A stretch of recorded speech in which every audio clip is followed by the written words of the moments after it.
আমি সবগুলো ফল বেগুনি রং করে এখান থেকে পালিয়ে যাই। আগে তরমুজটি রং করি, এবার কলাগুলো রং করি, এবার আপেলটি রং করি। এবার আমি এখান থেকে পালিয়ে যাই, দেখবো ওরা এসে কি করে। আরে আরে দেখো, কে জানি সবগুলো ফল বেগুনি রং করে দিয়েছে। চলো আমরা আসল রং ফিরিয়ে দেই। ঠিক আছে, আমি আগে তরমুজটি হলুদ রং করছি,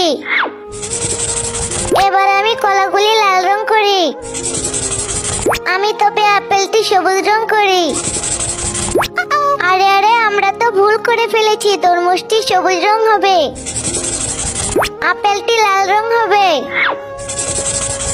কিন্তু তার আগে তোমরা যদি তোমাদের মাকে ভালোবাসো তাহলে ভিডিওতে একটি লাইক দিয়ে চ্যানেলটিকে সাবস্ক্রাইব করে দাও। আর যারা ভালো না বাসো তাদেরকে কিচ্ছু করতে হবে না। আর কলাগুলো হলুদ রং হবে।